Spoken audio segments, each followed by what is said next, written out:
At Peterhead Fish Market this morning, nearly 5,000 boxes were up for sale. But like many at the moment, this is an industry that has seen costs go up almost daily. 103 years, 100. The scale of the problem facing the fishing industry has grown with the war in Ukraine, closing off the export market for some and increasing fuel costs. The food sector wants more focus on securing the supply chain here.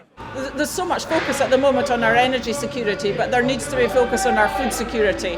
And the industry certainly looks to both the UK and the Scottish governments to have policies that really protect our food security and really help our industry to make sure that we can feed the nation.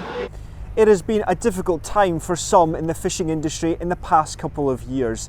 Additional red tape and shortage of labour since leaving the EU, but for many in this industry, like most businesses, costs are also now going up at an alarming rate.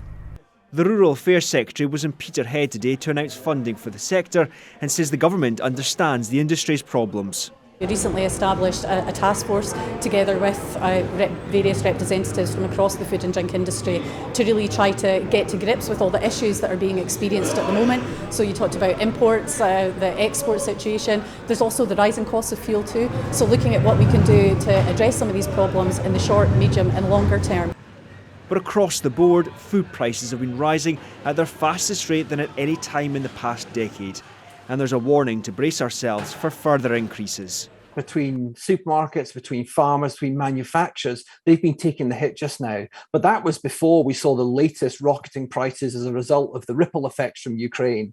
Prices have to rise again. On Monday, supermarkets in Germany started implementing 20 to 50% rises on some products. It's not inconceivable that is the scale of price increase we could see here on some of our most important staple items. The reality is about half of all the food that we consume in the UK is imported. And what we've seen from the disruption in Ukraine, the longer term impacts on climate change in other parts of the world, which is limiting how much food they can produce, that era of complacency is going to have to come to an end. Farmers have borne the brunt of many sharp rises in costs.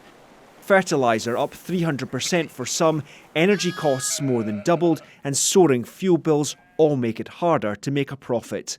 And farmers say food needs to increase if many are to survive. But the reality is right now, unless there's a certain degree of food inflation, we'd have a real situation where we have a lack in production and we draw back in production.